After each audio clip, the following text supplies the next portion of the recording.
Então vamos continuando. Nós vamos falar um pouquinho agora sobre a questão de vocação e não obrigação. Porque é muito comum no meio mediúnico achar-se que tem que ter obrigação.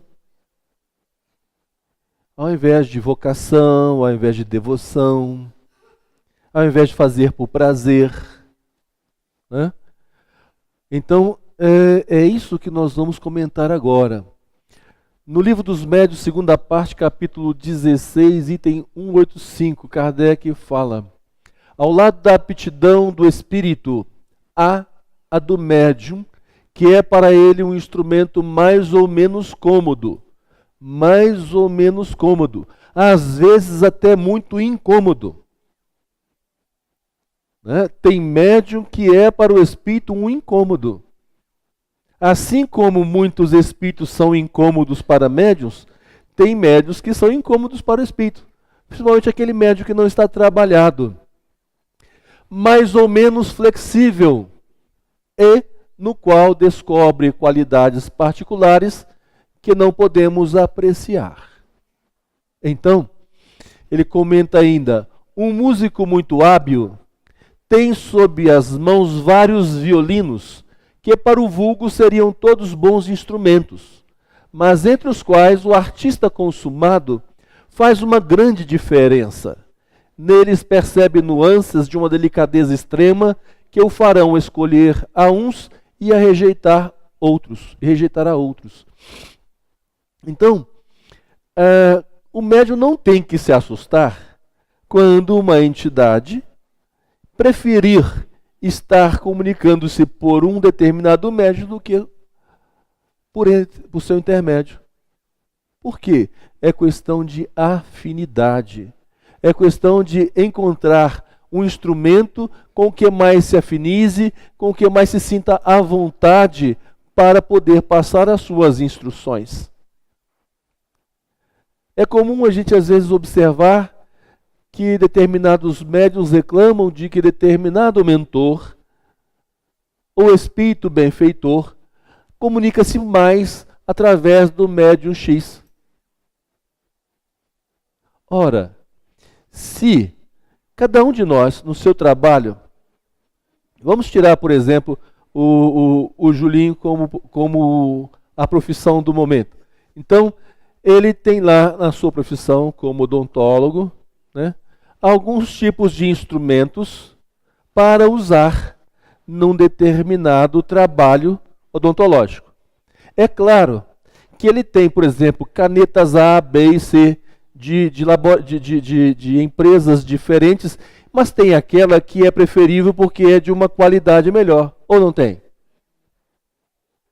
Então, ele vai deixar, se puder, ter acesso àquela caneta que é de um instrumento melhor, que vai dar condição de ele fazer um trabalho mais aperfeiçoado para usar uma caneta inferior? Não. Assim também, os benfeitores espirituais, os espíritos de um modo geral, preferem se comunicar por aqueles médios que lhes oferecem menos resistência. E quem é ou quem são os médios que oferecem menos resistência? São aqueles que trabalham por vocação e não por obrigação.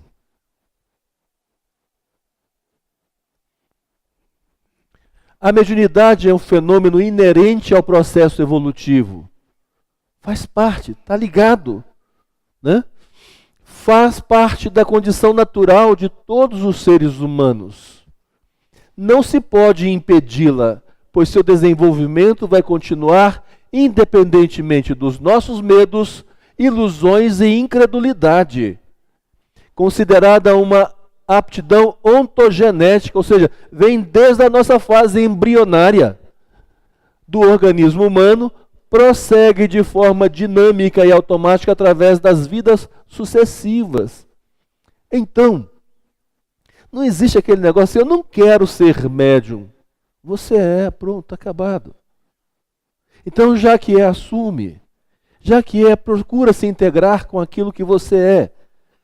Procura dominar esse potencial. É um potencial esplêndido que precisa ter o quê? o seu domínio, o seu equilíbrio, o seu domínio, o seu equilíbrio sobre si mesmo que vai te dar o quê? A mediunidade das mãos, a ferramenta sob a sua condução. A mediunidade é uma ferramenta, é um instrumento em nossas mãos e que precisa de ter um bom gerente. E esse gerente somos nós. Então, para que os benfeitores espirituais possam usufruir de um instrumento de qualidade, é necessário que essa qualidade esteja em cada um de nós. Mas,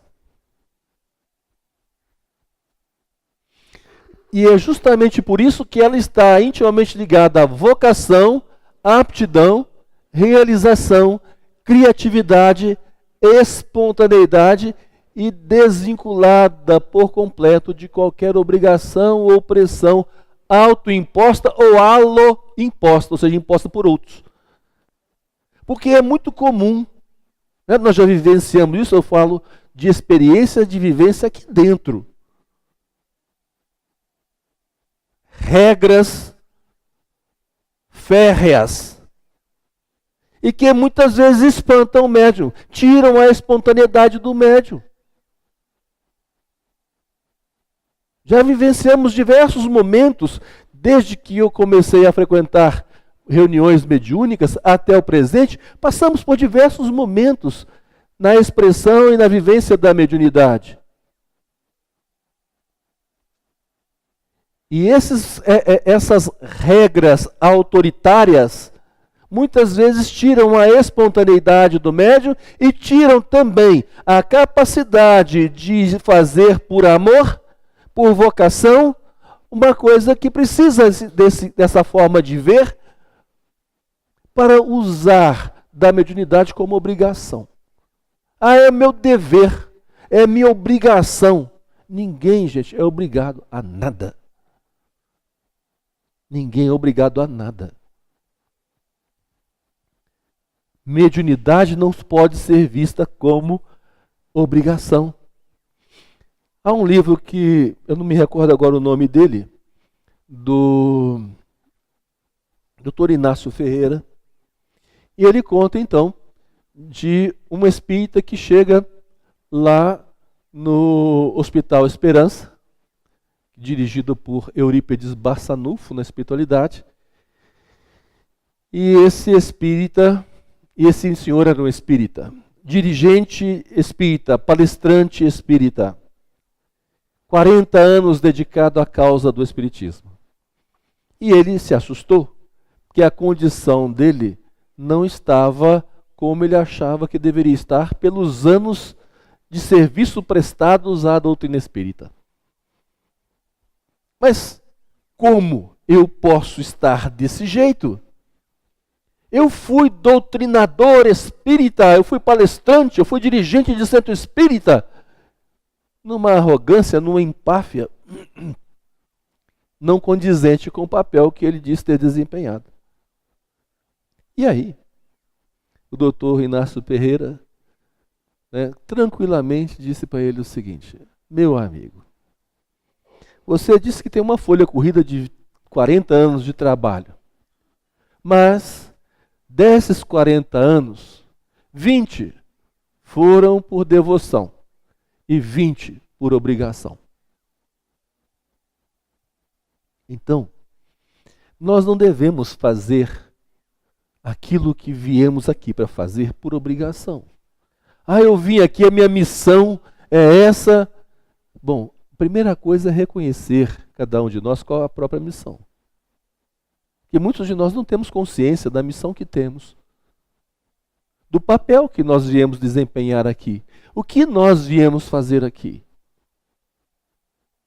E qual é o nosso papel, qual é a marca que nós vamos deixar quando daqui formos, que fará com que as pessoas se lembrem de nós.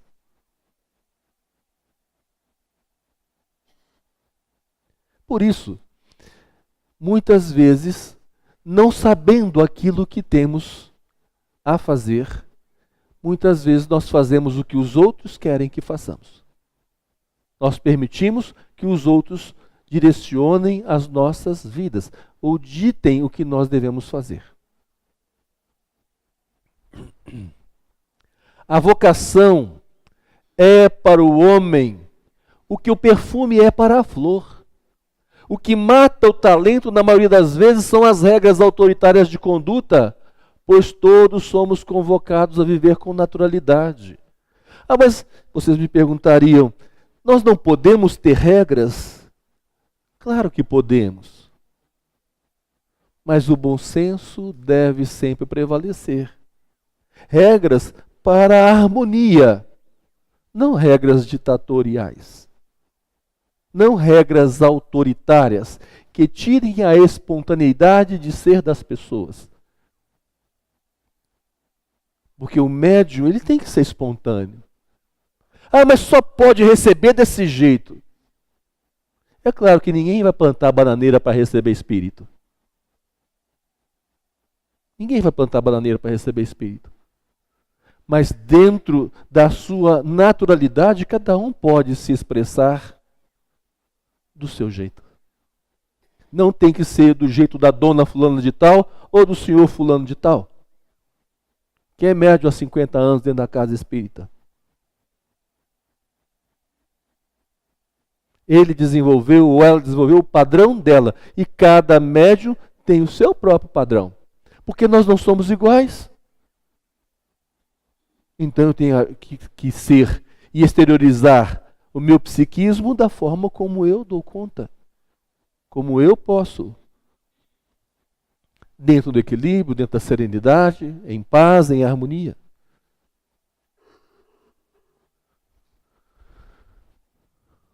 Não devemos forçar a eclosão das faculdades extrasensoriais, mas podemos oferecer condições apropriadas para que venham a aflorar de forma espontânea e equilibrada.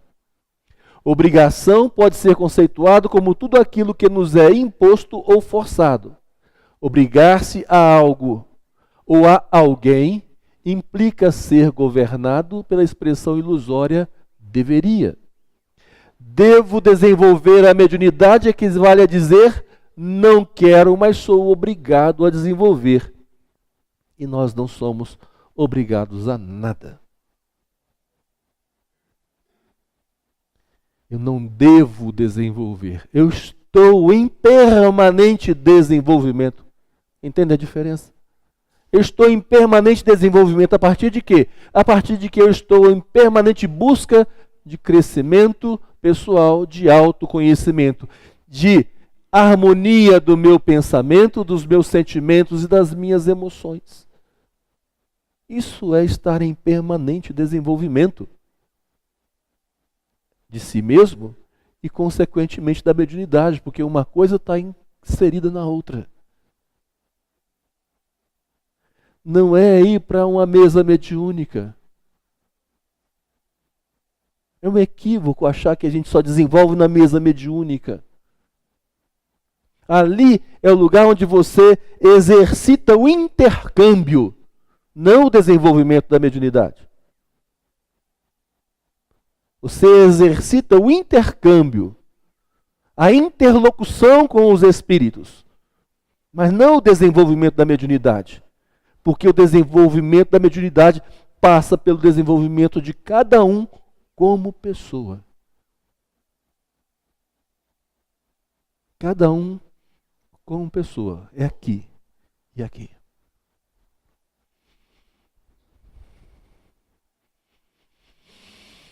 Mesmo quando realizamos algo significativo, se somente pensarmos nele como compromisso ou trabalho, sem o necessário gosto ou motivação, alguma coisa estará errada conosco. Por mais que concretizemos feitos edificantes envolvidos por motivos sinceros, se sua realização não for feita com prazer, vocação, sentiremos mais esforço e imposição do que felicidade e conforto. E ninguém deve viver e trabalhar sem contentamento. Então, enxergar, isso em tudo, gente. Não é só na mediunidade, não. Em tudo que nós vamos fazer, nós temos que buscar o contentamento. Fazer por amor, fazer com vontade, fazer com presença. Ah, eu não quero ser diretor de tal atividade, não, porque isso vai me dar um trabalho. Então não seja, porque se você vê isso como peso, isso vai ser motivo para você adoecer. Porque todo dia você vai se arrepender de ter assumido aquela responsabilidade. Todo dia você vai ter motivos para estar desgostoso com aquilo que está fazendo. Então, procurar fazer as coisas com envolvimento. Se eu aceito fazer, eu vou fazer com prazer. Se eu aceito fazer, porque eu me sinto em condições de fazer.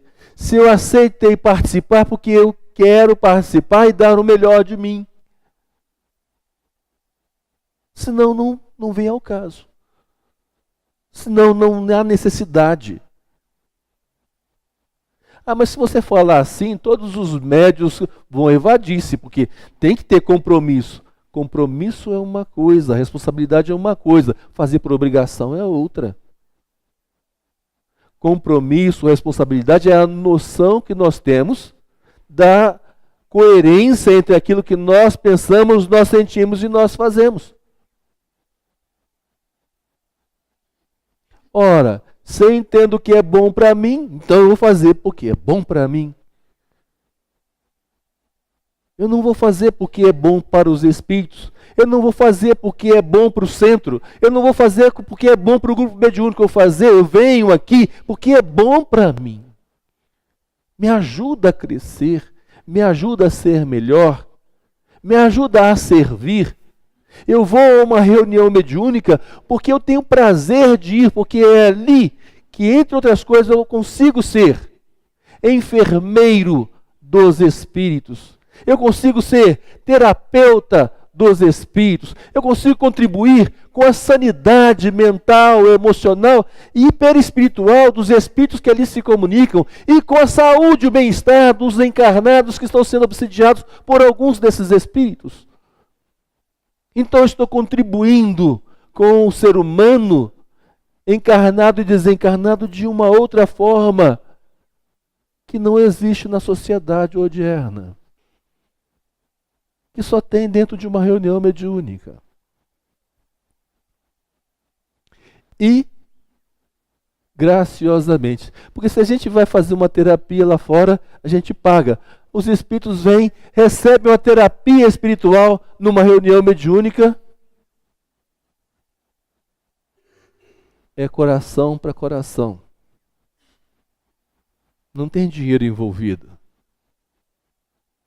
É caridade mesmo. É amor que fala. É amor que emite.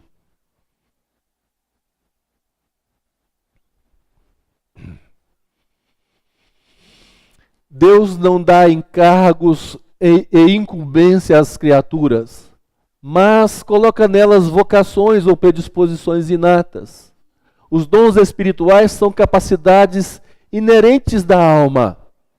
Vocação é um talento a ser exercido de uma forma exclusivamente nossa. A maneira como identificamos ou entendemos as nossas forças psíquicas determinará a produção mediúnica que teremos. Então, trabalhar isso, essa compreensão das nossas emoções, dos nossos sentimentos, a percepção de nós mesmos e ter amor ao que fazemos. Serve para a mediunidade, serve para o nosso trabalho que nos dá o sustento, serve para a nossa relação familiar, serve para qualquer lugar onde nós nos inserirmos. A mediunidade se transforma, então, em crescimento e amadurecimento espiritual, enquanto for exercida com prazer e compreendida em termos de espontaneidade e predisposição natural. Então, gente, buscar prazer nisso. Ah, mas eu não sinto prazer em ser médium, em ter mediunidade, isso para mim é um tormento. Enquanto você entendê-la dessa forma. Quando você entende como um tormento, é porque você só vê o quê? O lado difícil do problema. Você não vê as benesses que ela te traz. voltamos àquela questão que foi dita lá atrás. O problema, a questão é como nós olhamos, o olhar que nós temos para as coisas. Com que olhar eu estou olhando para a minha mediunidade? Do complicado? Do que eu não tenho controle? Mas se eu não tenho controle na mediunidade, significa que eu não tenho controle em mim. E se eu não tenho controle em mim, eu estou precisando disso para viver bem. Então não é a mediunidade que é o problema. Continuo não sendo eu mesmo o problema. A mediunidade gera problema? Não, não gera. Nós somos o problema. Todo que problema que há em nós, somos nós mesmos. Precisamos lidar com isso. De preferência sem remédio. Sem alienação. Para a gente poder sentir e dar conta de perceber e saber em que eu vou mexer, em que eu vou trabalhar. Remédio só para tratamento, não para apagar a nossa percepção. Não para nos alienar de nós mesmos. Estilo de personalidade. A primeira condição, sem contradita, é assegurar-se da fonte de onde as comunicações espirituais emanam. Quer dizer, das qualidades do espírito que as transmite. Então isso é muito importante. Como é que eu vou identificar a qualidade dos espíritos que transmitem as comunicações? Percebendo os sentimentos, as emoções que estão por trás da fala do espírito. Porque ele pode muito bem dizer uma coisa e estar sentindo e pensando outra coisa. E o médium tem como perceber isso. Mas primeiro ele precisa perceber-se. Ter percepção de si mesmo. E aí, não é menos necessário ter em vista as qualidades do instrumento que se dá ao espírito. É preciso, pois, estudar a natureza do médium como se estuda a natureza do espírito, porque são os dois elementos essenciais para se obter um resultado satisfatório. Então eu tenho que saber qual o estilo de personalidade do médium que está servindo aos espíritos. É um espírito superior, é um espírito inferior. Tá, e o médium, que tipo de espírito que é? Qual o estilo de personalidade desse médium que se presta ao trabalho, à recepção dessa ou daquela entidade? Ele é confiável? Ele é equilibrado? Ele é sensato? Ele é bem-humorado? Ele é mal-humorado? Que estilo de personalidade tem o médium?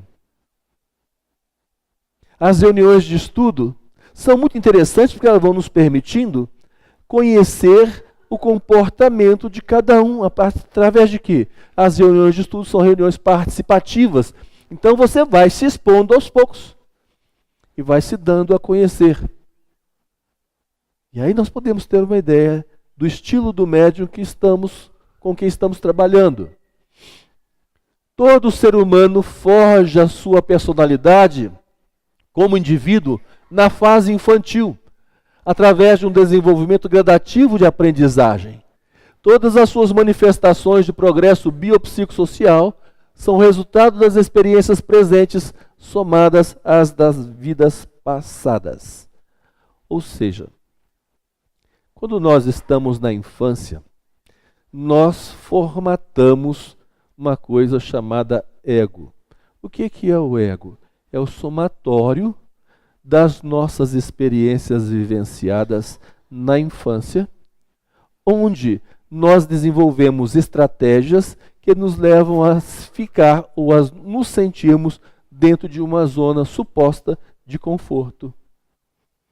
E seguimos pela vida mantendo esse padrão que deu certo na infância, na adolescência, na vida adulta e até na velhice, quando não nos damos conta que esse padrão não nos serve. Ainda ontem eu conversava com uma jovem que me veio falando, né, de que na sua infância a mãe era uma pessoa que necessitava de cuidados especiais. Parecia uma menininha. E que o pai a cuidava o tempo todo, tomava todo, levava, o pai era farmacêutico, então ele levava o remédio para ela e não deixava que os filhos dessem trabalho para ela. Então o pai cuidava dos filhos, o pai tomava conta da mãe, os filhos tinham que tomar conta da mãe. E aí eu disse para ela o seguinte: bom, a sua mãe com certeza não teve mãe. Mas como? Ele não teve mãe presente. Ela pode ter tido mãe viva, mas não teve mãe presente. Porque ela desenvolveu uma estrutura de carência afetiva. E com certeza o pai, e coincidiu que ela confirmou isso, a mãe trabalhava e o pai era quem dava o carinho. O pai era o mais carinhoso e a sua mãe então desenvolveu uma estrutura de comportamento, manteve uma postura infantil e procurou no seu pai um pai. Ela casou e saiu dos cuidados do pai dela para arranjar outro pai. Então seu pai não foi marido dela. E da mesma forma como ela não teve mãe, você também não teve. Porque ela não aprendeu a ser mãe. Então a sua carência é em função de quê? É em função da falta que a sua mãe teve, que você teve de mãe, que também teve uma falta de mãe. Então normalmente nós vamos repetindo padrões. E aí eu disse a ela: se o seu pai tivesse sido marido, a sua mãe era outra. Porque ela ia estribuchar, ia pedir para separar, ia fazer o escambau, mas ela ia crescer.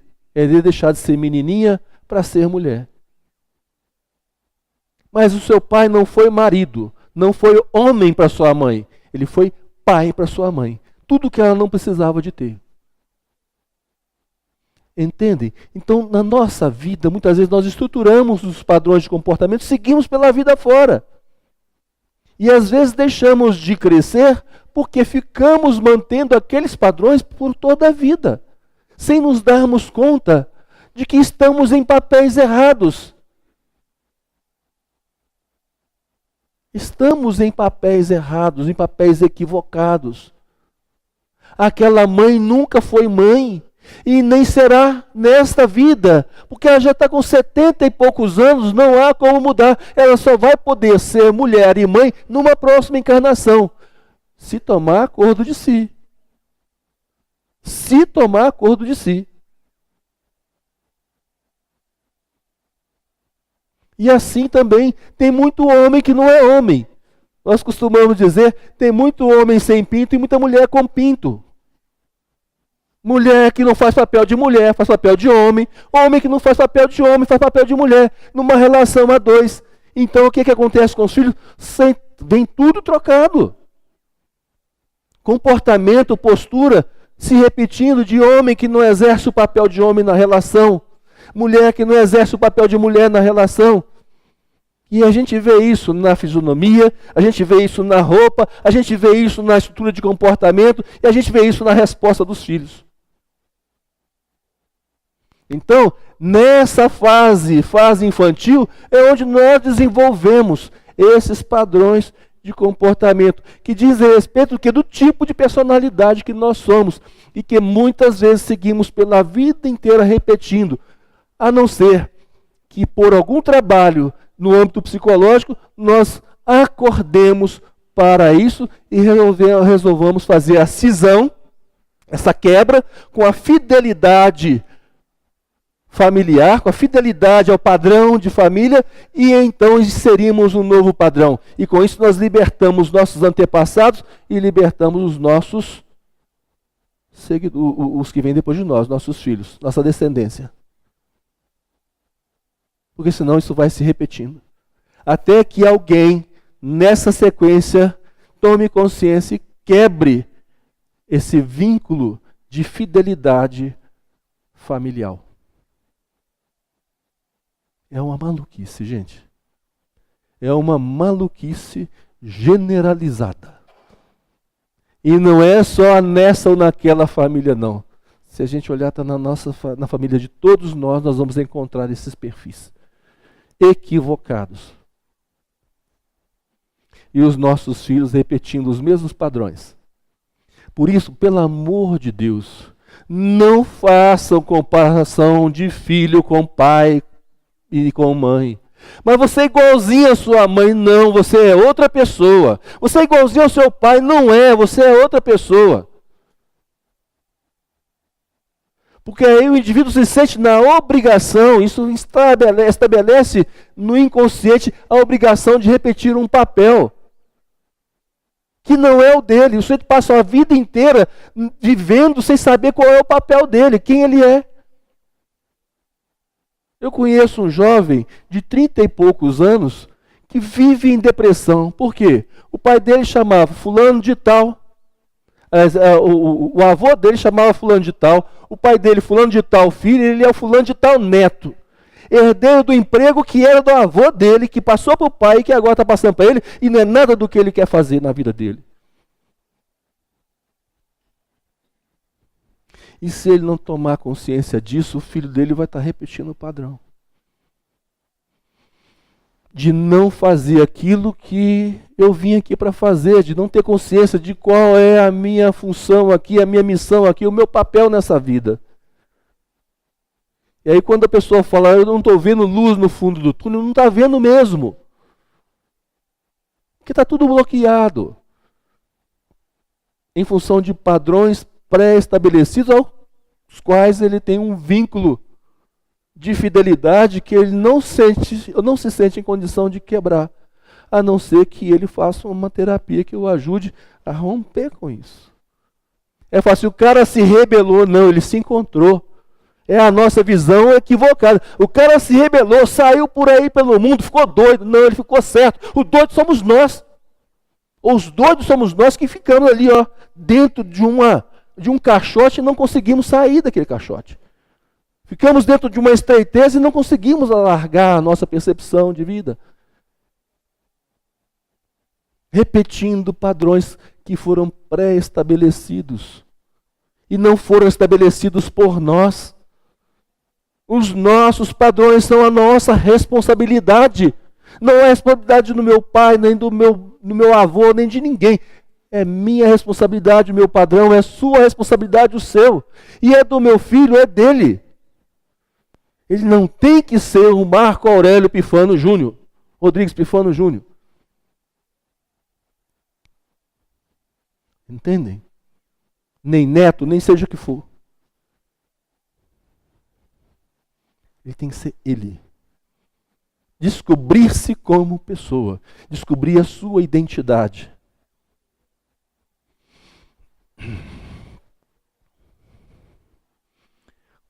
Quando os pais são demasiadamente severos e exigentes, causam sensação de inferioridade no núcleo familiar. Na idade madura, essas crianças desenvolvem um estilo de personalidade sedimentado da insegurança e envolvido em uma aura de nunca estar agradando ou satisfazendo. Carregam inconscientemente uma sensação inexplicável de submissão e inadequação. Revelam comportamento tímido e, sem motivo algum, se justificam e se desculpam de tudo. Criaram uma mentalidade acanhada e medrosa, vivendo a dependência do que os outros pensam a seu respeito e buscando a aprovação e os elogios que não tiveram na infância. E aí você leva esse cara para uma reunião mediúnica. Que tipo de médium ele é? Um médium seguro, um médium que não ousa, um médium que não vai receber qualquer tipo de entidade. Porque ele só pode receber aquilo que for estreitamente correto dentro de padrões pré-estabelecidos. Se fugir do padrão, ele não consegue dar conta de receber aquela entidade. Ele não consegue ser o intermediário. Então, o nosso estilo de personalidade interfere no processo medianímico. E é isso que diz na próxima lâmina, se não me engano. O adulto que vivenciou na infância um regime de disciplina severa e de insuportável prepotência por parte de parentes pode desenvolver uma personalidade de excessiva solicitude, zelo e cuidado, buscando constantemente a aprovação dos outros. Se for médium, poderemos encontrar na natureza das suas comunicações traços de comportamento passivo e inseguro, de individualidade mal formada, comunicações essas de resultado insatisfatório. Quem possui um estilo de personalidade de servilismo e dependência não se permite correr riscos. Correr risco é sair do controle. Então ele tem que estar ou se sentir no controle e tem que ter a aprovação dos outros. Caso contrário, ele não se sente bem.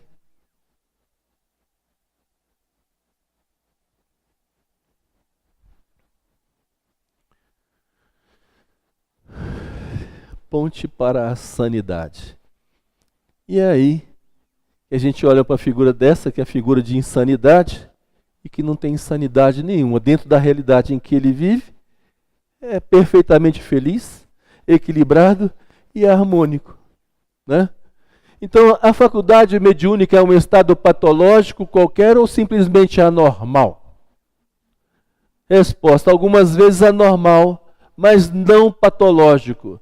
Há médios de uma saúde vigorosa. Os que são doentes o são por outras causas. Então tem estudos. A Universidade Federal de Juiz de Fora tem um núcleo de estudos espirituais.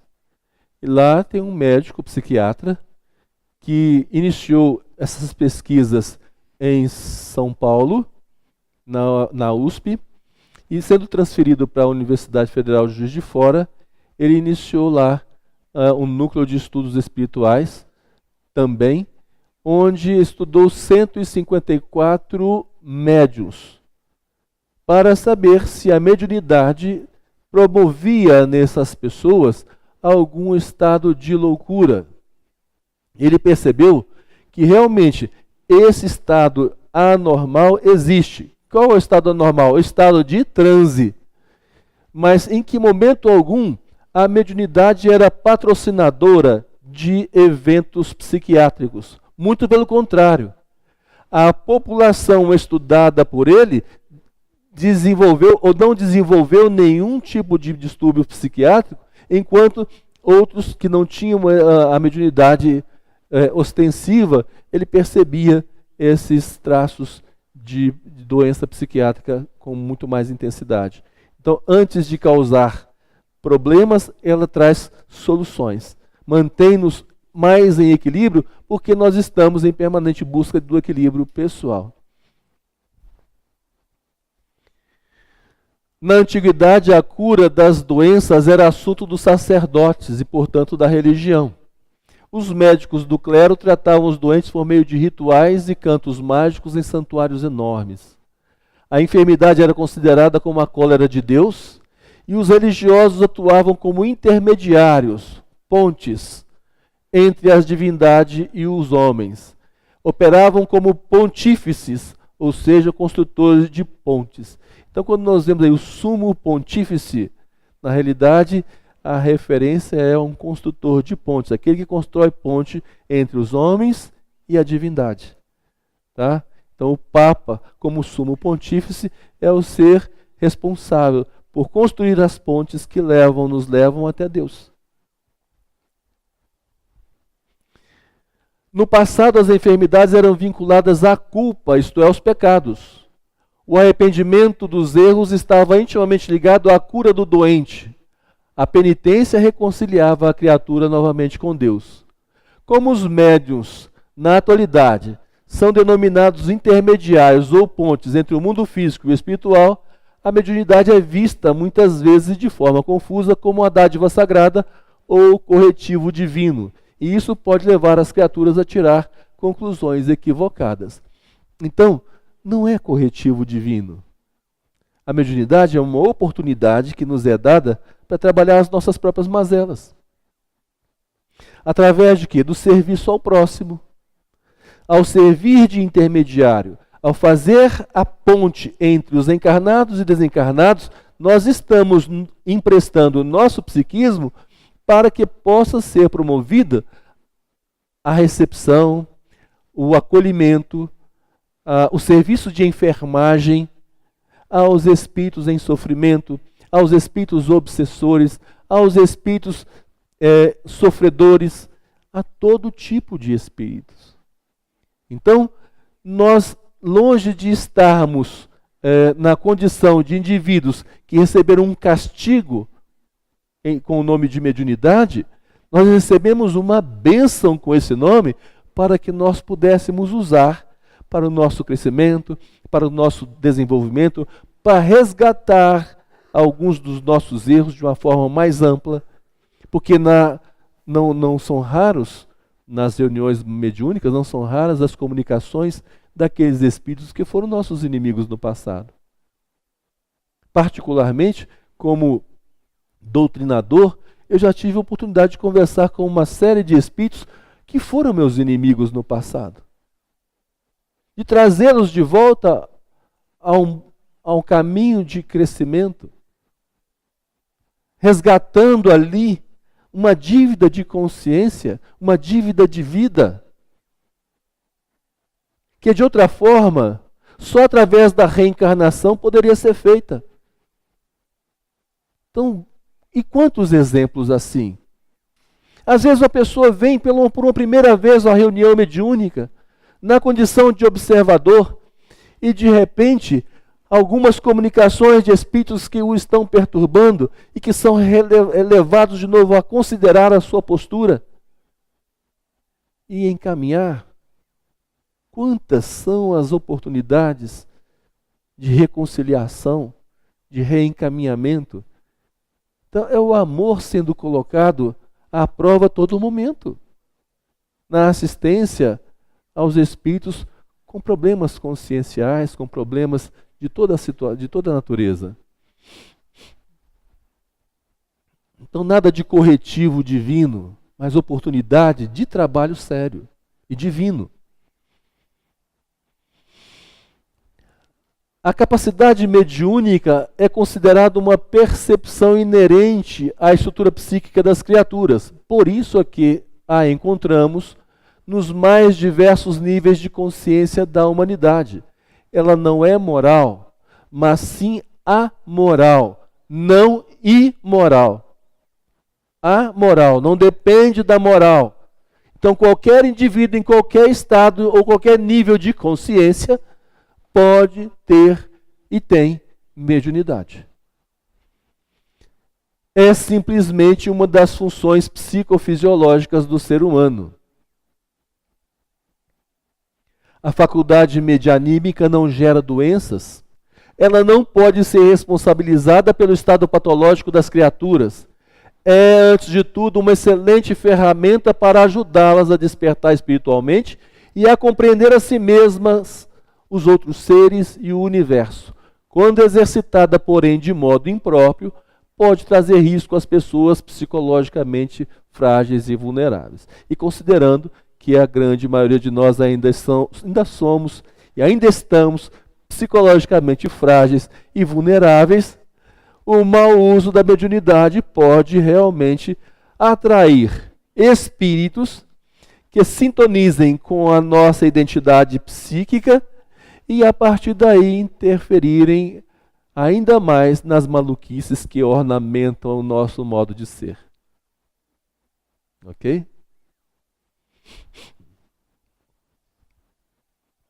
O fenômeno psíquico, ou seja, o trabalho mediúnico em si, não produz insanidade. No entanto, toda e qualquer faculdade, quando exercida de forma exaustiva e prolongada, pode conduzir à fadiga ou à enfermidade. Por exemplo, no meu ramo de trabalho, eu tenho colegas que dão plantões quase todas as noites da semana. Aí eu brinco com eles e falo assim, olha, quando for para casa, liga e avisa que está chegando, para dar tempo do Ricardão pular pela janela, né? Porque quem não dá assistência abre concorrência.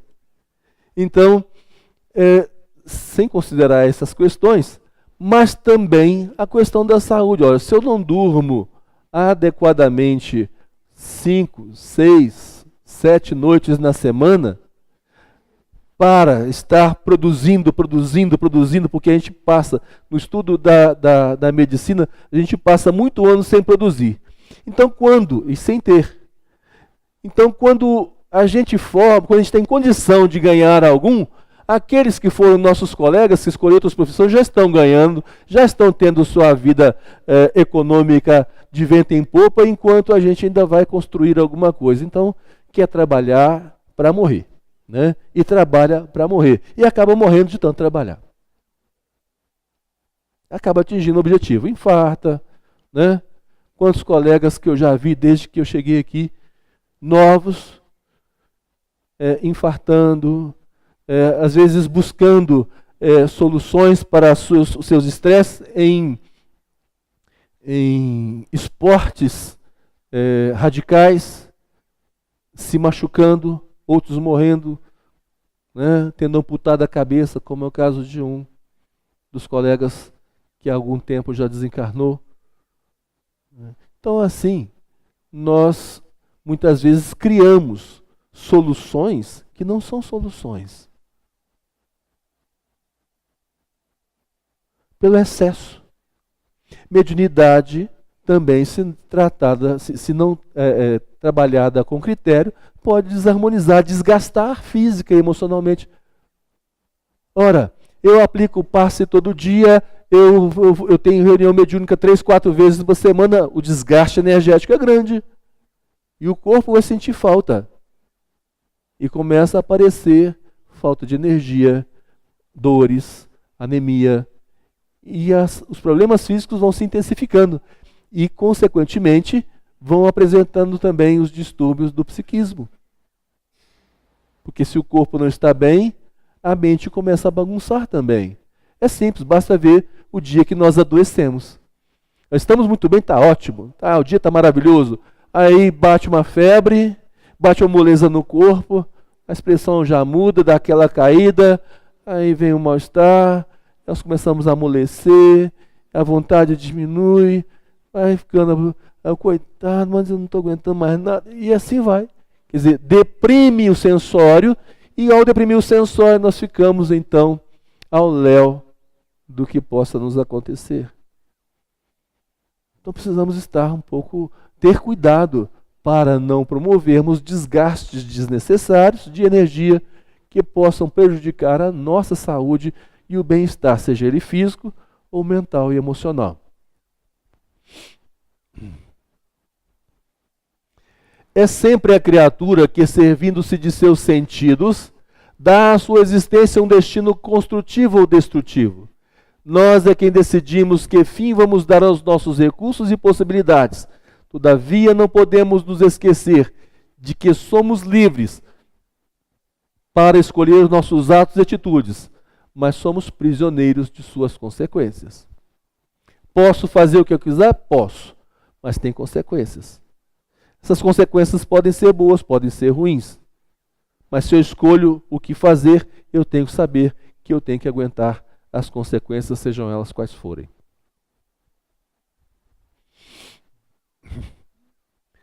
A mediunidade é um produto do processo de desenvolvimento da natureza humana. Médiuns não são agraciados nem enfermos. São uma verdadeira ponte para a sanidade. Olha que bacana. Médiuns são uma verdadeira ponte para a sanidade própria e para a sanidade alheia.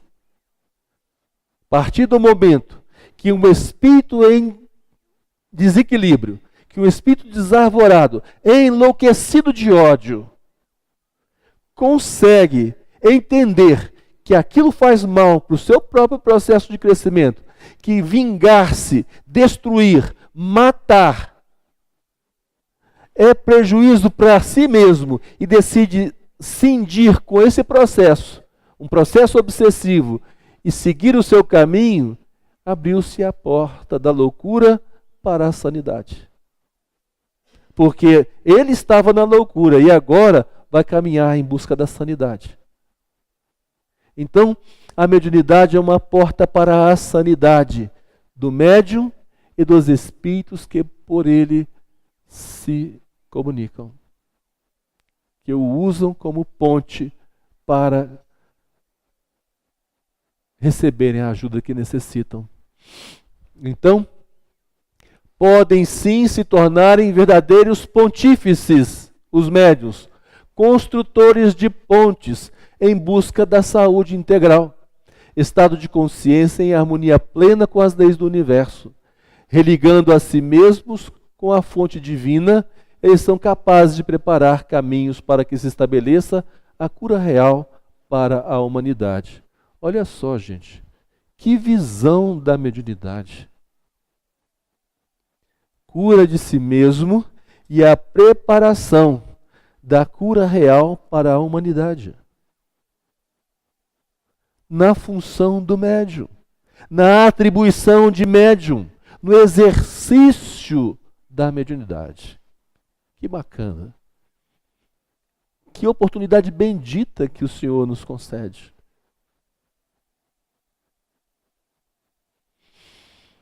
Não por obrigação, mas vocação.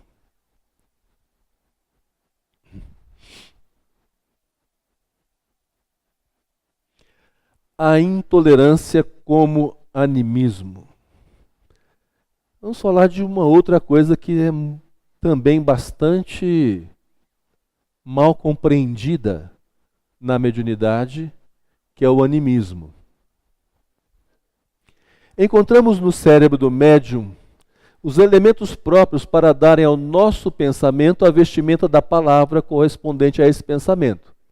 Os ditados obtidos por ele, inteiramente procedente de espíritos diversos, levam um selo de forma e de cor pessoal desse médium. Ou seja, se a mediunidade, se o pensamento do espírito passa pela mente do médium antes de manifestar, de ser verbalizada, ou antes de ser escrita, é natural que, se o filtro tem uma cor, a cor que se manifesta na fala ou na escrita seja a cor do filtro por que ela passou.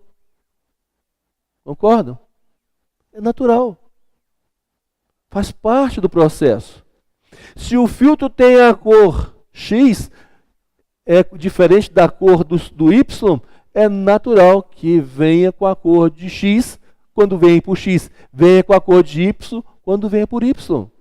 Então, o mesmo Espírito, comunicando-se por diversos médios, nós poderemos ter a comunicação de formas diferentes. No entanto, deverá ser uma só a mensagem. Deverá ser um só o fundo. Pode ter uma cor de A, um pouquinho da conotação de B, mas ter a essência preservada.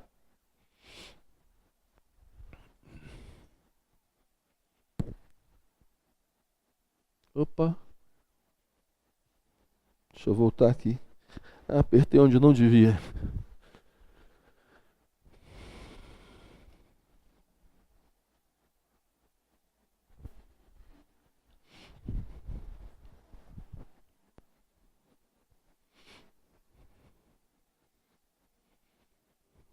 A palavra anímico tem a sua origem na latina animus, que significa alma.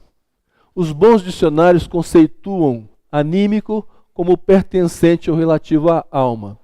Na mediunidade, o fenômeno anímico ocorre através das faculdades psíquicas utilizadas com a colaboração consciente ou inconsciente dos médiuns em atividade. Então, é o momento em que, passando a mensagem por alguém, essa mensagem recebe a cor ou a conotação própria daquele médium.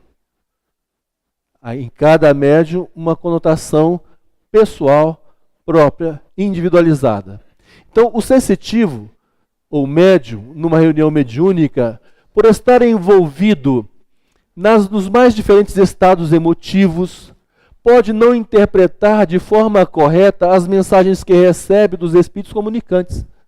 mesclando-as com seus impulsos, sensações e experiências vividas na imensidão do tempo, não só as da vida atual, mas também com as experiências vividas no passado. Se misturar o conteúdo a ser expresso com suas emoções e atavismos existenciais, não produzirá mediunicamente, externará o seu e não o pensamento de outrem. Eis o que denominamos de interferência psíquica. Tá? Então, é uma interferência. Então, quando nós filtramos, mas com algumas conotações pessoais, isso é uma forma de animismo. Quando nós somamos as nossas sensações pessoais do momento vivencial que nós estamos, os atavismos existenciais, nós podemos gerar uma interferência na comunicação. E essa interferência é uma interferência psíquica, também chamada de animismo. Mas existe ainda uma outra situação. É muito difícil dissociar a mente inconsciente das diversas expressões e habilidades da vida humana. Em razão disso, o animismo parcial é perfeitamente aceito e compreensível nas reuniões mediúnicas. Então, esse colorido que cada um dá, preservando a essência da mensagem, é uma coisa natural. Não é um bicho de 7 cabeças. Né? E é assim, porque somos cada um filtro com qualidades próprias. Uns mais qualificados, outros menos qualificados, uns mais experientes, outros menos experientes. Então, aquela comunicação daquele espírito terá uma conotação diversificada em cada qual daqueles por quem ele comunicar-se. Um mesmo espírito. No entanto, isso não atrapalha o processo da reunião, isso não atrapalha a comunicação, isso não desdoura o trabalho mediúnico, muito pelo contrário. É a diversidade mesmo. Mas, certas comunicações são julgadas inteiramente anímicas. Acontecem quando o indivíduo não entra em transe medianímico, mas se identifica com seu próprio mundo íntimo e o exterioriza. No transe inteiramente anímico, a criatura não está fraudando, não se trata de mistificação, e sim de um fenômeno inconsciente. Ou seja, eu tenho uma memória pregressa, tenho algumas dificuldades que estão precisando ser trabalhadas, e de repente, naquele momento, ao tentar forçar para que haja uma comunicação, eu consigo entrar inconscientemente em relação com os meus arquivos mentais. E é como se fizesse uma regressão espontânea de memória, voltando a um quadro do passado que estava ali na emergência de fluir para o meu esclarecimento. E nesse momento, o terapeuta, que é o doutrinador, deverá agir como se estivesse doutrinando normalmente um espírito. Porque naquele momento ele está doutrinando o espírito do médium. Ele está ajudando o médium a trabalhar as suas debilidades internas. Então isso não é um problema. Muito pelo contrário, está ajudando o médium a se trabalhar e a se melhorar. E, consequentemente, a ser um médium melhor amanhã. A ser um instrumento melhor amanhã, porque ele já não terá aquelas debilidades para serem empecilhos no processo. Tá? Então, tudo é oportunidade, tudo é aprendizado, tudo é crescimento para todos nós. Ah, mas isso é problema? Não, não é problema. Isso é a solução de um problema que estava arquivado no inconsciente daquele médium. Tá? Então nós precisamos estar atentos nesse sentido, de aproveitarmos todas as oportunidades para fazermos o nosso melhor. Determinados médiuns trazem a rigidez e autoritarismo como traços de personalidade. O medo de entrar em contato com seus sentimentos de inadequação ou de fraqueza interior faz com que eles precisem de diretrizes bem definidas com relação ao que é impecavelmente correto, de forma que são altamente intolerantes com tudo que possui aspectos diferentes, com tudo que pode ter mais de uma interpretação, enfim, com tudo que é ambíguo. São fechados, são rígidos, e muitas vezes são essas pessoas que conseguem fazer esses transportes e solucionar essas questões através do animismo, que seria integral, né? Trazendo à tona o seu próprio problema para ser elaborado. Encontramos no cérebro do médium os elementos próprios para darem ao nosso pensamento a vestimenta correspondente da palavra, a vestimenta da palavra correspondente a esse pensamento. Mas, se o estilo pessoal ou o modo de expressar do sensitivo for de caráter intolerante, sem respeito aos limites evolutivos dos outros, o indivíduo não entra em transe mediúnico com as esferas superiores, mas sim identifica-se com o seu próprio mundo de ortodoxia ou inflexibilidade e o exterioriza. Então, quanta coisa que pode acontecer em virtude das nossas maluquices. As maluquices que a gente alimenta. Como esses padrões, né, muito demarcados, né, de autoritarismo, de postura rígida. Então, gente, nós precisamos aprender com o bambu a sermos mais flexíveis. Existem princípios, valores que nós precisamos realmente trabalhar e sustentar. Mas existem coisas que não devem fazer parte da nossa estrutura psíquica, que precisam realmente ser flexibilizadas para que nós possamos ter uma maleabilidade maior e facilitarmos mais o nosso próprio fluir pela vida. Muitas vezes nós temos dificuldade de fluir pela vida, pela dureza das nossas crenças e dos nossos valores.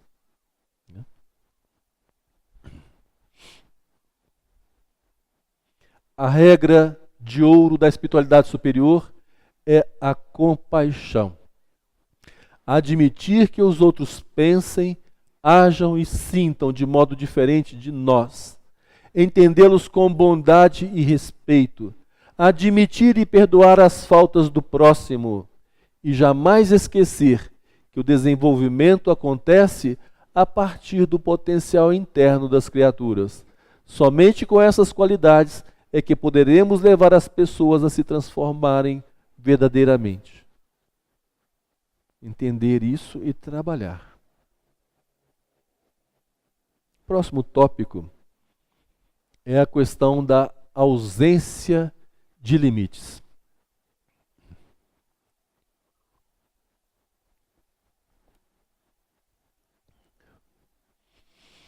Suponhamos agora a faculdade medianímica completamente desenvolvida, que o médium escreve com facilidade, que seja uma palavra que se chama de um médium feito.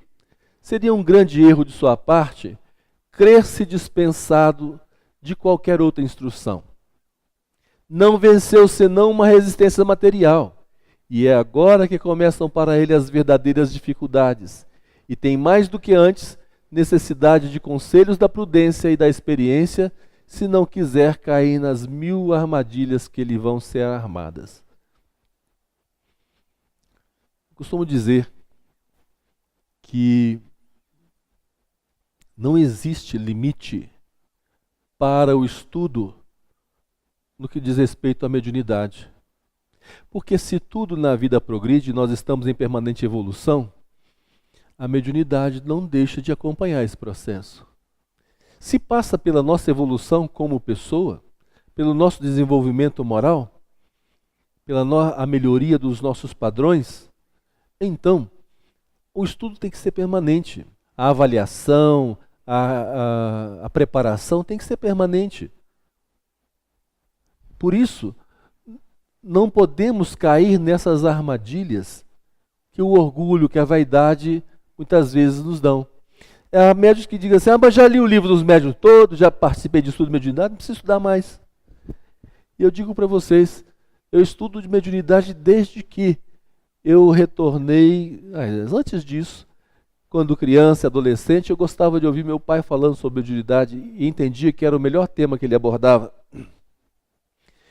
E desde então, eu passei a gostar de mediunidade. E quando eu voltei para cá, há uns 30 e qualquer coisa, anos atrás, eu comecei a estudar a mediunidade e estou estudando até hoje e não tenho tempo para parar com isso.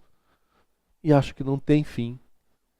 E cada vez que eu penso, o que mais que eu vou estudar? Sempre aparece. Que livro que eu vou estudar agora com um grupo de estudos?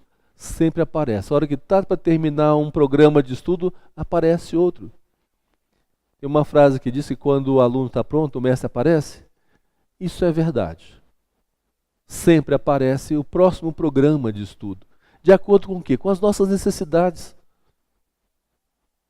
E disso nós vamos evoluindo também na nossa prática. Ter limites é pensar e agir de forma que se possa defender os verdadeiros direitos pessoais. É o ato de concretizar nossos sentimentos e pensamentos sem subtrair os direitos dos outros. Ou seja, é escolher atividades e tomar atitudes com respeito pelas pessoas e por nós mesmos. Então, prestar atenção nisso. O que eu dou conta de fazer e o que eu não dou conta de fazer. Sem pensar, sem usar a desculpa da acomodação. Né? O que realmente eu dou conta e o que eu não dou conta. E tudo o que fizerdes, fazei-o de todo o coração. No exercício da mediunidade, o ato de servir amorosamente é a maior tarefa que podemos desenvolver na escola da vida. Amar é tudo de que necessitamos para melhorar a nossa existência. Porém, em nome do amor, não devemos usar a faculdade medianímica como um meio de consertar o mundo de forma precipitada, desrespeitando o nível de amadurecimento espiritual em que se encontram as criaturas. Podemos cooperar com o processo da vida, nunca forçá-lo.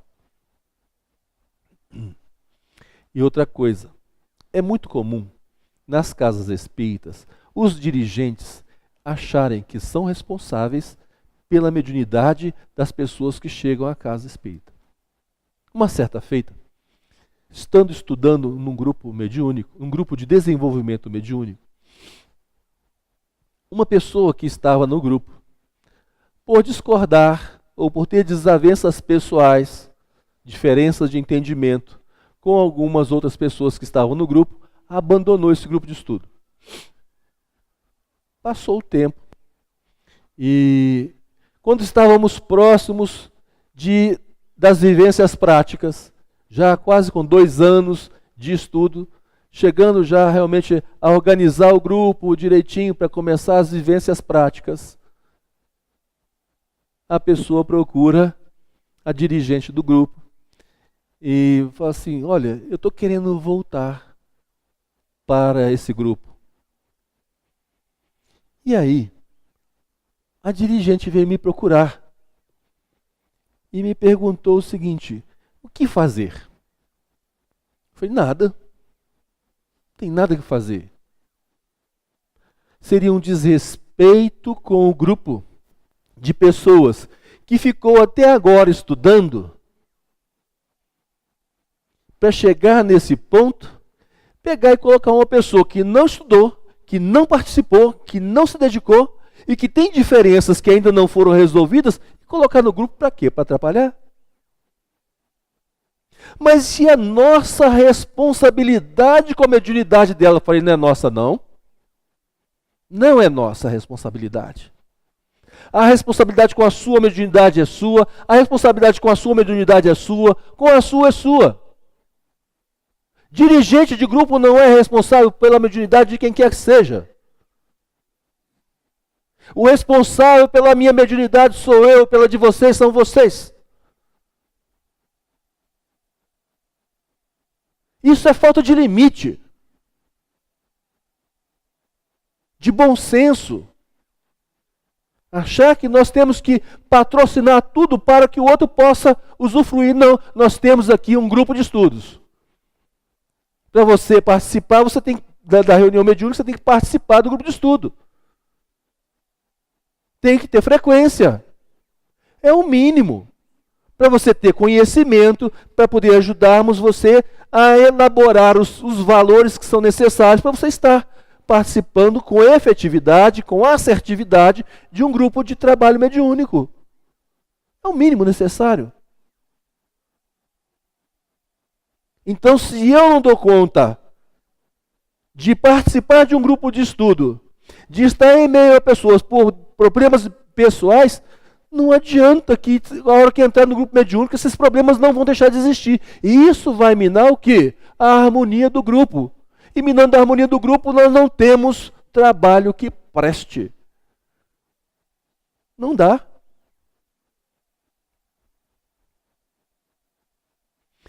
Ah, mas isso é muito duro. Não, isso é verdade. E tem muita gente que não sabe lidar com verdade. São limites, e tem gente que não sabe lidar com limites. Está acostumado a que se passe a mão na cabeça. E nós não estamos aqui para passar a mão na cabeça de ninguém. Nem os benfeitores espirituais. Por isso existem trabalhos como esse que nós estamos fazendo hoje. Eu não estou aqui passando a mão na cabeça de ninguém. E nem tenho esse perfil. Já tive. Mas esse perfil não me pertence mais. Por quê? Porque botar os outros no colo e passar a mão na cabeça não ajuda a crescer, meus irmãos. Não ajuda. Pode ser bom num dado momento, mas não dá para ficar no colo o tempo todo. E tem gente que gosta de colo o tempo todo. E é tudo que eles menos precisam. É tudo que eles menos precisam. Então, muito cuidado para não assumirem responsabilidades que não são de vocês. Tá? Então, tudo tem limite. Geralmente, a atitude de proteger e auxiliar a todos indiscriminadamente se baseia numa relação insana de superproteção. Bota a pessoa numa bolha, não quero que ela sofra, não quero que ela vivencie problemas, igual muitos pais fazem com os filhos. Querem poupar os filhos de todos os problemas do mundo. Dá. Não dá. Nós, às vezes, queremos ser melhores do que Deus. E Deus, que é todo justo, é todo justiça, todo amor, todo bondade, nos deixa passar pelas agruras que temos que viver, porque Ele sabe que é assim que nós crescemos. Que o sofrimento nos faz evoluir. A acomodação nos emperra. E aí a gente acomoda os nossos filhos debaixo das asas e não deixa que eles evoluam. Ah, mas se for um espírito superior, aí eu falo, conta nos dedos. Quais são os espíritos superiores encarnados? Conta nos dedos. Eu me lembro, eu era criança, aí nasceu um dos meus primos, né? E eu fui na casa da minha tia e chego lá, e eu tinha um tio que era assim ele era muito espírito, mas aquele espírito assim, cheio de tititi e tal. E aí chegou uma senhora, mas eu vi o espírito do fulano de tal, meu primo, reencarnado ali, pequenininho. É um espírito maravilhoso. Aí meu tio, graças a Deus, fulano de tal, espírito de luz. Esperei um tempo, né? Quando chegou na minha adolescência, que o espírito de luz estava já crescidinho, me fez passar tanta raiva. Eu tive que dar tanto tabefe nele. De tão enjoado que o cara era. Do espírito de luz. Cadê o espírito de luz que estava aqui? Né? Com certeza está iluminando outro lugar. Aqui não tem luz nenhuma. Então, nós precisamos estar atentos para essas besteiras que a gente faz, chamado de superproteção. Porque isso é uma insanidade, gente. Mediunidade é um portal esplêndido que nos abre o entendimento para a realidade transcendental. No entanto, os médiuns não devem nutrir como obrigação a salvação dos sofredores do mundo. Nós estamos aqui para ajudar, mas não vamos salvar todo mundo. Nem Jesus fez isso. Nós estamos há 2000 anos de alguma coisa com a salvação nas mãos e ainda não nos salvamos. Com Jesus aqui, nos livros, e nós estamos fazendo o quê? Ainda marchando, amassando barra com os pés, ainda calcando barro, ainda com os pés na lama. Então vamos ser nós médicos que vamos salvar a humanidade? Não. Mas que a gente pode alavancar alguma coisa? Pode. Não ter a presunção de que vamos resolver o problema de todos os sofredores do mundo. Confiemos que o crescimento espiritual só acontece quando estamos convictos de agir de maneira diferente, decididos a buscar novos caminhos e a assumir o controle da nossa própria vida. Quando o comportamento exibe amabilidade excessiva e auxílio exagerado, na maioria das vezes esconde uma sensação íntima de inferioridade. Então eu tenho que fazer para ter consideração do outro. Isso significa sentimento de inferioridade. Eu tenho que fazer muito, porque aí as pessoas vão me ver, aí as pessoas vão me entender, aí as pessoas vão me respeitar, assim as pessoas vão me querer, porque eu dou demais de mim. Dou até o que eu não tenho para dar. Mas graças a Deus, eles me têm na visão de um bom moço. Eles me têm na visão de uma pessoa bacana. E aí quando eu caio na real, e que eu começo a entender que não precisa disso, e começo a não fazer tudo o que eu fazia, o que eu viro? Um moço rebelde. Para os espíritas, um moço obsidiado. Um moço obsidiado. Porque agora ele deixou que os maus espíritos tomassem conta dele. É bem assim. E a gente não entende que o outro aqui, ali naquele momento, ele está fazendo uma mudança importante na vida dele. Deixando de lado o sentimento de inferioridade e assumindo a rédea da própria vida. Isso acontece às vezes no casamento, né? O marido acha que ele não precisa de nada, que a mulher é maluca, ela vai para o terapeuta. Aí chega lá, ela começa a se tratar da maluquice dela. E começa a deixar de ser aquela mulherzinha que faz tudo para ele, né? E aí pronto, o terapeuta não presta. Aquilo ali não serve, porque está fazendo você ser pior. Ela está começando a ter identidade própria, mas não, ele quer uma escrava. Aí ele manda ela sair da terapia. O interessante é que ele também fosse, que adquirisse o quê? A personalidade, o equilíbrio da própria personalidade. Aí ele ia entendê-la e ela também o entenderia melhor e eles viveriam melhor. Porque muita gente acha que casamento é para poder ser feliz. Não é não, gente. Casamento é para crescimento. É uma proposta muito boa de crescimento conjunto. E aí fica naquela, né, ilusão, naquela fantasia. Não, eu vou casar porque eu vou ser feliz. E a primeira decepção é que não é. Não é. Não é feliz. Tem momentos. Mas não é aquele mar de rosa, aquele mar de felicidade que você imagina. Ah, porque a hora que eu estiver com o meu marido na minha casa, com a minha esposa na minha casa, então eu sou completamente feliz. Não é. É uma excelente proposta de crescimento. É melhor do que crescer sozinho, é crescer junto. Porque o outro te mostra os seus defeitos, o outro é o espelho para você se mirar e perceber onde você precisa fazer as mudanças em si mesmo. E aí sim, quando você consegue fazer esse movimento, você sente e vivencia a felicidade. A dois.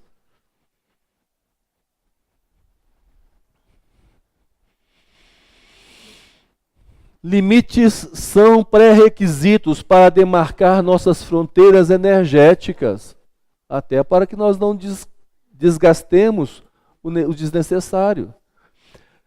A ausência de limites na mediunidade cria fendas, onde penetram os miasmas e outras contaminações negativas.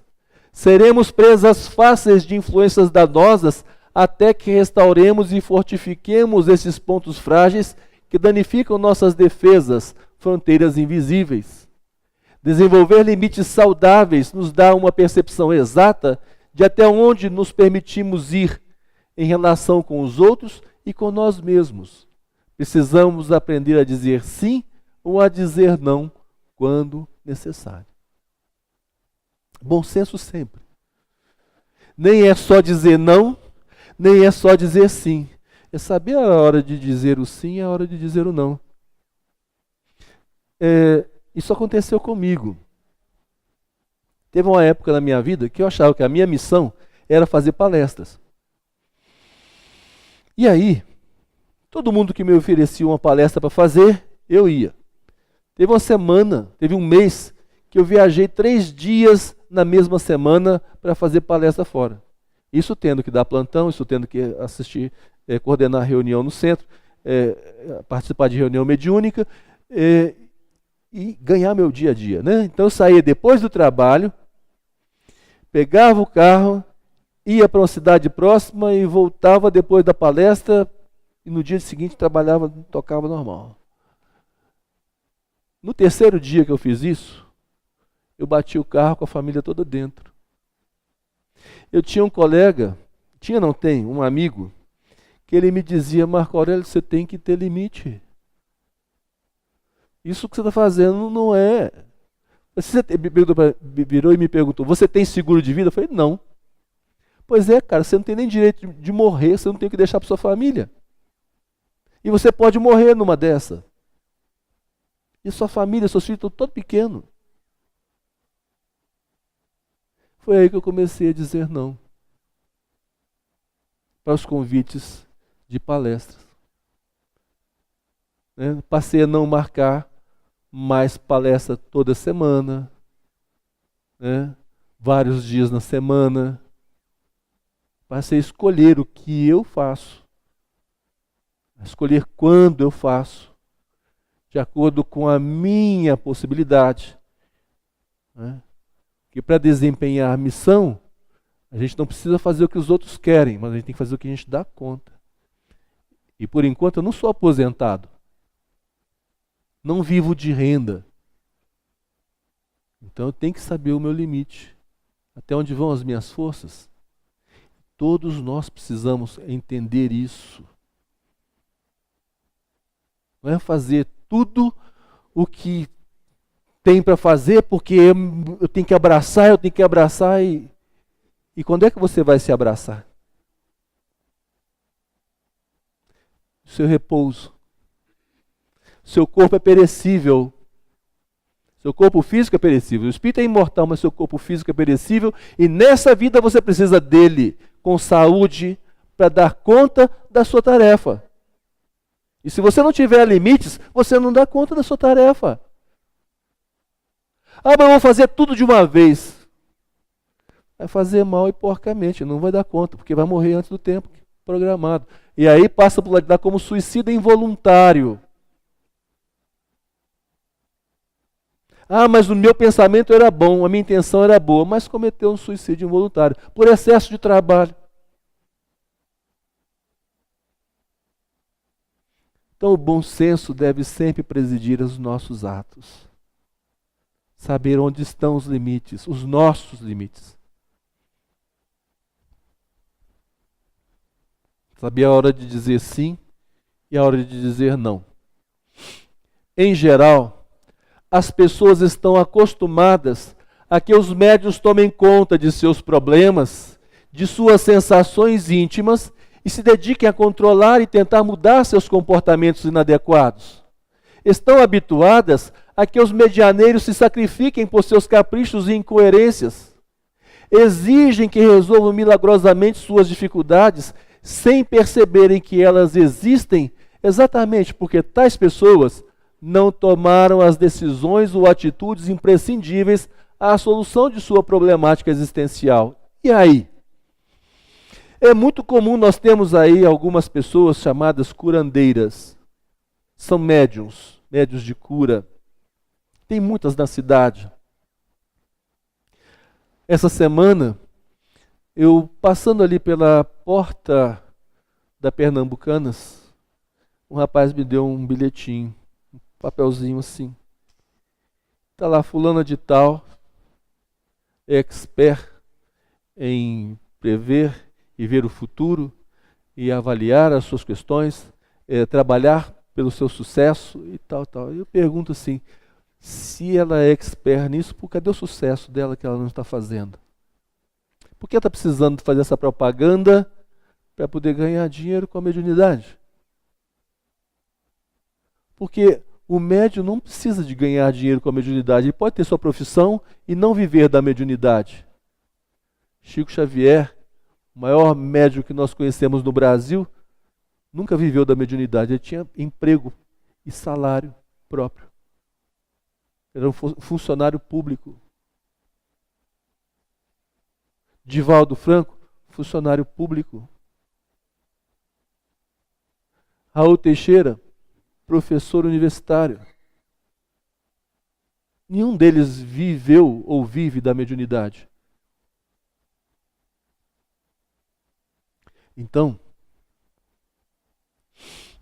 muitas pessoas às vezes procuram. Porque eu vou na fulana de tal, porque eu preciso que ela leia minha sorte, que ela fale como é que vai ser, meu futuro, como é que...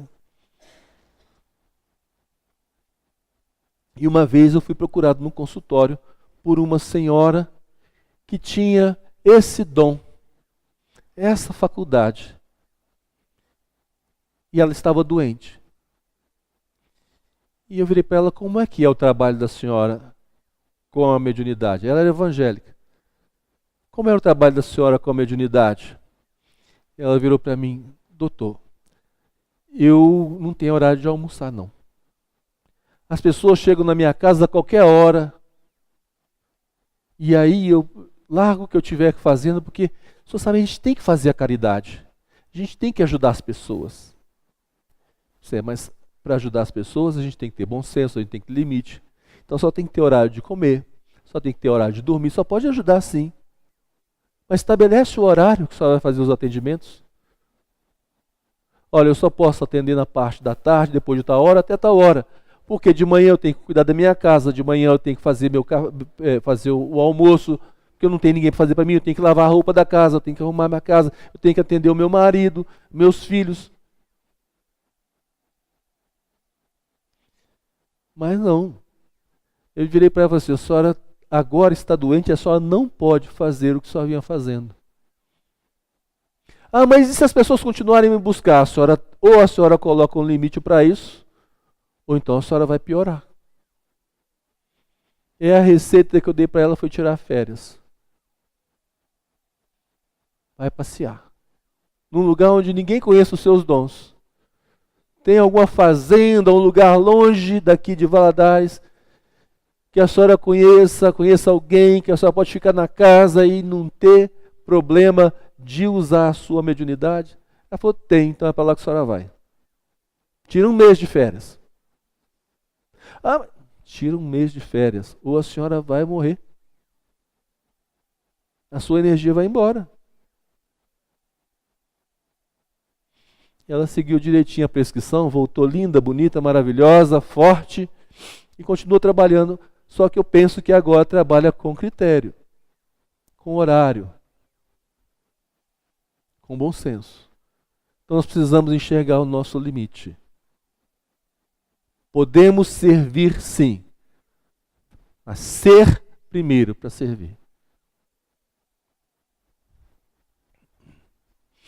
E lembrar que se as pessoas estão do jeito que estão, é por causa delas mesmas, não é por nossa causa. Se nós estamos do jeito que estamos, é por nossa própria causa. É por nossa conta, risco e responsabilidade. E a responsabilidade de mudar isso é de quem? É nossa.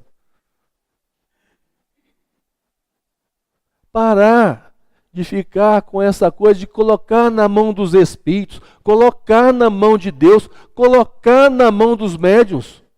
Os nossos problemas, eles são nossos, estão nas nossas mãos. É o nosso papel resolver. Isso é maturidade espiritual. Dar conta da sua vida é condição sine qua non para a maturidade espiritual. Aqui não tem mais nenhuma criança.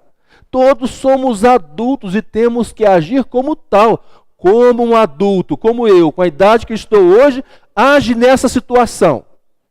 E parar de ficar estorcegando como crianças.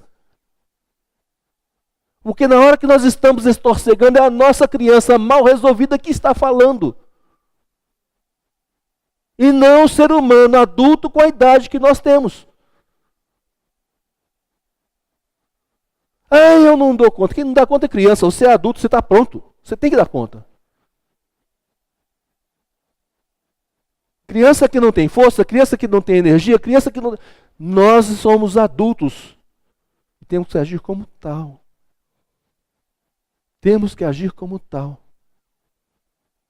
Entender isso e pensar como um ser humano adulto como eu, com a idade que eu tenho, deve agir nesse momento. A resposta vem, vocês podem ter certeza que vem. Ela está aqui dentro, está em algum lugar dentro de nós. Ela vem.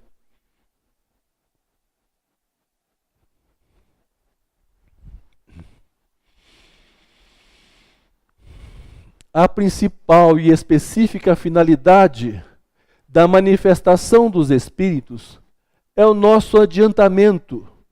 Em virtude disso, ser médium tem como ponto fundamental e indispensável a edificação do reino dos céus dentro de nós mesmos. Portanto, para ser médium, não é necessário ser herói nem mártir, mas simplesmente cultivar o mundo interior, a melhoria pessoal. E aí, nós agradecemos a vocês a paciência, a boa vontade de terem continuado todo esse tempo e esperamos ter contribuído de alguma forma com as nossas reflexões para que cada qual enxergue o seu papel. Tome consciência de si, para que nós possamos atingir a iluminação espiritual, a iluminação interior. Nós precisamos de ter consciência de nós mesmos. Jesus, com todo o seu conhecimento, nos sinalizava de que nós precisamos fazer brilhar a luz que há em nós. Brilhe a vossa luz. Ele sabia que nós tínhamos algo de muito bom, cada um de nós. Tão bom que pode brilhar e irradiar para os outros. Portanto, tomemos consciência de nós mesmos e façamos com que a nossa luz possa brilhar e irradiar, iluminando não só a nós, mas aqueles que estão à nossa volta. Que assim seja.